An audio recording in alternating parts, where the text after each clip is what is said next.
चलिए, तो आज सबसे पहले हम लोग जानते हैं कि उत्पादन क्या हो। उत्पादन समझ चुके हैं पिछले क्लास में। हमने बताया था कि किसी वस्तु, किसी स्थान, किसी बच्चे या व्यक्ति भी कर सकते हैं, उसको उसके बुद्धि, विवेक, रूप, रंग, आकार इत्यादि में परिवर्तन कर और उपयोगी बनाना क्या कहलाता है? उत्पादन कहलाता है। यही कहते हैं, उत्पादन कहलाता है। और आज है उत्पादन क्या हो। ये सबसे बड़ा सवाल है, उत्पादन क्या हो, अर्थात किस चीज की उत्पादन होनी चाहिए। ये इस पर ही विकास डिपेंड करता है। जैसे कि फतेहपुर गांव की बात है, तो वहां पर किसान ही है, लेकिन उस गांव का जो विकसित होने का जो राज है, यही है सबसे बड़ा राज कि उत्पादन क्या हो। अर्थात आप जो उत्पादन कर रहे हैं वो सटीक चीज का अगर हो जाए तो आपको ऑटोमेटिक ही अधिक से अधिक लाभ पहुंचने लगेगा, आपको अधिक से अधिक आय आपका हो जाएगा। वहां के लोगों ने यही चीज समझ चुके हैं कि क्या चीज का हम उत्पादन करेंगे। तो इस पर बहुत ही निर्भर करता है विकास, तो उत्पादन क्या हो। तो सबसे पहले हम लोग समान रूप से देखते हैं कि चूंकि कोई ना कोई चीज जो उत्पादन आप कर रहे हैं, एक ही खेत है, उसमें गेहूं भी लगा सकते हैं, धान भी लगा सकते हैं, मक्का भी लगा सकते हैं, तिलहन फसल भी लगा सकते हैं, दलहन फसल भी लगा सकते हैं। आप ये मिर्च भी लगा सकते हैं, गोभी भी लगा सकते हैं, सब्जी भी लगा सकते हैं, गन्ना भी लगा सकते हैं। लेकिन अब है कि आप कौन चीज लगाएंगे, तो कौन चीज लगाएंगे तो इस पर क्या डिपेंड करता है। तो सबसे बड़ा डिपेंड करता है कि उस इलाके में डिमांड का, और उस इलाके में उस चीज को करने के लिए सुविधा का। दो चीज किया, और तीसरा किया पूंजी का। अब देखिए, जैसे ही हम लोग सब्जी उब्जी का खेती करेंगे तो उसमें पूंजी के साथ साथ, सुविधा के साथ साथ श्रम की भी जरूरत होती है, मजदूर की भी उसकी जरूरत होती है। तब मजदूर है कि नहीं, अर्थात सीधा सीधी हो जाता है कि उत्पादन क्या हो, इस पर उत्पादन के साधन का भी प्रभाव पड़ता है। तो उत्पादन के साधन आपका किस तरह से अवेलेबल है। अगर उत्पादन के साधन आपका पर्याप्त रूप से अवेलेबल है तो उसी के अकॉर्डिंग में क्या किया जाता है, उत्पादन किया जाता है। तो हर जगह ये देखा जाता है कि उत्पादन पर सबसे पहले उत्पादन के साधन का प्रभाव पड़ता है, उसके बाद कि उस इलाके में डिमांड किस चीज का है, वो चीज उत्पादित करें। तीसरा होता है कि हमको किस चीज से अधिक लाभ हो।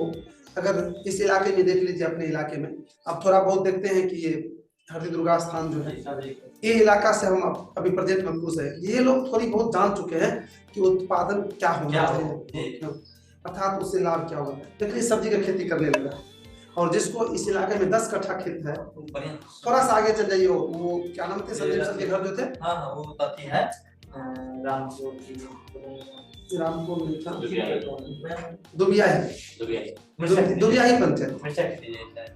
दुबियाही पंचायत में कुछ धान गेहूं उपज करता है, सब कुछ मिस्त्री सब कुछ वही दुबियाही चले जाइए। वहां पर जिसके पास 5 कट्ठा जमीन है ना, वो बहुत बड़ा धनी है, बहुत बड़ा धनी है। दुबियाही पिपरा से पूरा बहुत बड़ा धनी है। तो वो लोग अब धीरे धीरे समझने लगा है कि उत्पादन क्या हो, क्या करना चाहिए, अर्थात विकास इस पर निर्भर करता है, उत्पादन क्या हो पर। यही इसलिए इकोनॉमिक्स में सबसे पहले चीज दिया गया है।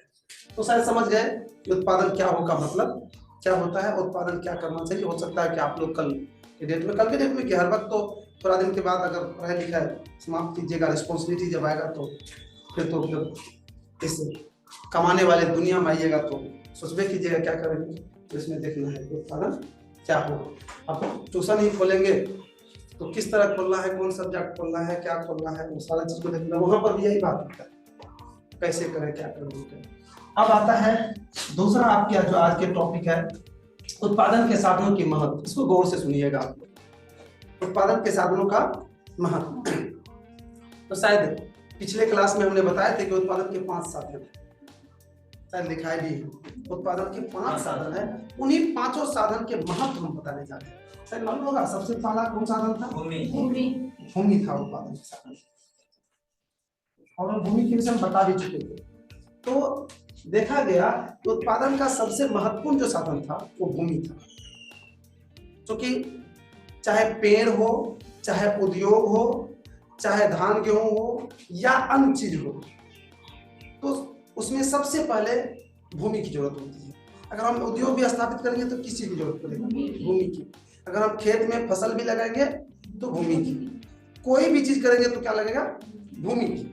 इसलिए उत्पादन में सबसे पहले दिया गया है कौन चीज? भूमि का महत्व माना गया कि सबसे पहले भूमि का महत्व है। अब दूसरा है, आप जानते होंगे श्रम। श्रम मतलब मजदूरी। लेकिन कुछ दिनों के बाद देखा गया कि भूमि के साथ साथ उत्पादन के लिए मजदूरी अर्थात श्रम की भी जरूरत है। क्योंकि आप अगर खेती करते हैं तो खेतियों में मजदूर की जरूरत पड़ती है, श्रम की जरूरत पड़ती है। उद्योग भी खोलते हैं तो उद्योग में क्या करना पड़ता है? श्रम की जरूरत पड़ती है। अब बागानी खेती लगा दीजिए, पेड़ पौधा लगा दीजिए जमीन पर, जमीन तो मिल गया उत्पादन के साधन।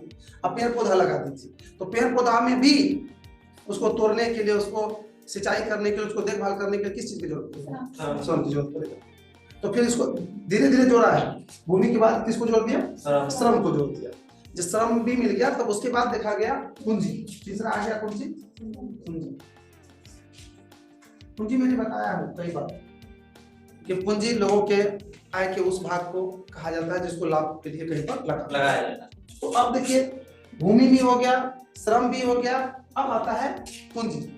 पूंजी हुआ कि कोई भी जो उत्पादन करेंगे तो उसके खाद बीज से लेकर हर चीज किस पर डिपेंड करता है? पूंजी पर। उसमें पैसा लगता है।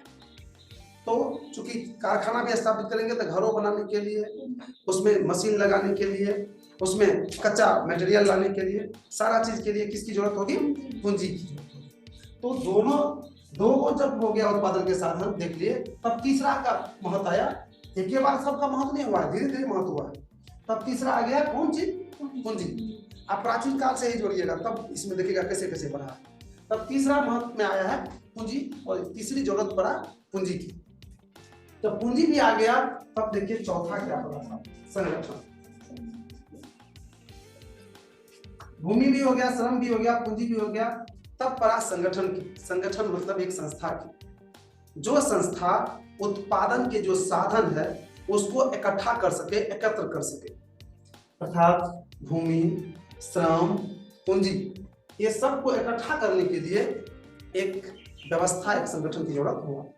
और जिस संगठन के द्वारा, जिस व्यवस्था के द्वारा इन सारी चीजों को उचित रूप में इकट्ठा किया जाता था, तब उत्पादन होने लगा। कुछ दिन के बाद इसका जरूरत पड़ा। शुरू में तो एक ही आदमी क्या करता था, तो अपना सब तोड़ ले, जैसे आमे का पेड़ लगाया तो आमे पेड़ को लगाया, पानी डाला, तोड़ के फिर बेच देता था। लेकिन धीरे धीरे बढ़ते गया तो श्रम और भूमि, एक ही भूमि मिल गया तो श्रम भी कर लेता था। उसके बाद लगा कि नहीं, उस बहुत ही जब पेड़ हो गया तो फिर उस आम को एक जगह से दूसरी जगह भेजने की जरूरत हुआ। तब पैसा रहेगा तब ना परिवहन में लगेगा, तब परिवहन की जरूरत हो गया। और जब ये सब बड़ा हो गया तब संगठन की जरूरत हो गया कि सबको इकट्ठा कैसे करेगा, गाड़ी घोड़ा कैसे लेगा, भूमि कैसे लेगा, मजदूर कैसे लाएगा, उसके लिए संगठन। और संगठन भी जब बन गया तब जरूरत पड़ा लास्ट में साहस, रिस्क।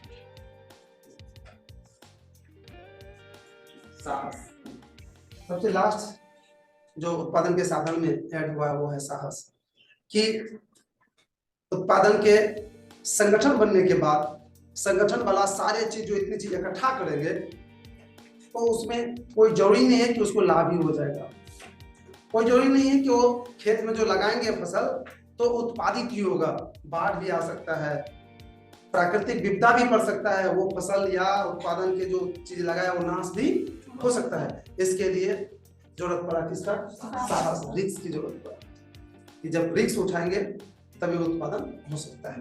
तो आपने 5 वो जो उत्पादन के साधन थे उसके एक एक करके महत्व आपने देखे किसका कितना महत्व है। लेकिन आपको अभी लगता होगा शायद 5 का महत्व अलग अलग है, क्या है नहीं है। लेकिन मैं आज बता दूं आप लोग को कि जिस तरह से आप पढ़ रहे हैं और आपके 12th में 5 विषय है, BA में भी वही होता है।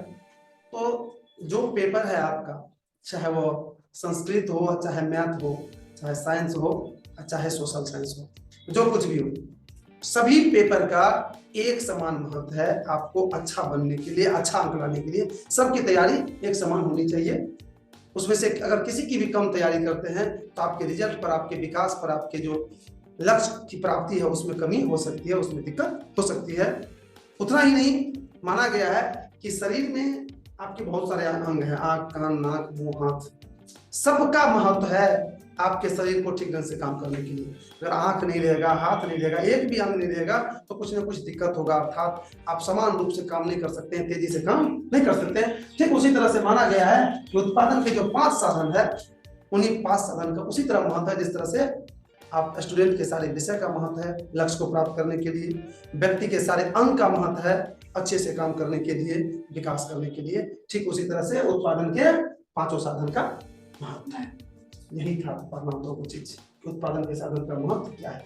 आप अगर इसमें कहीं डिटेल में पूछता है तो आप एक एक करके सबसे पहले ये, सबसे पहले ये, सबसे पहले 4 लाइन में लिख सकते हैं और लास्ट में लिख सकते हैं कि हमने निष्कर्ष में, कि हमने इस निष्कर्ष पर पहुंचे कि उत्पादन के साधन का ठीक उसी तरह से सभी साधन का महत्व है जिस तरह शरीर के, मानव के शरीर के सारे अंगों की जरूरत है ठीक ढंग से समान रूप से काम करने। हो गया क्लियर? तो आज यहीं तक करने देते हैं, क्योंकि इसको लिखाना है, पहले भी जो पढ़ा दिए थे उसको लिखाना है, तो ये तीनों को लिख लीजिए आप। लिखिए तो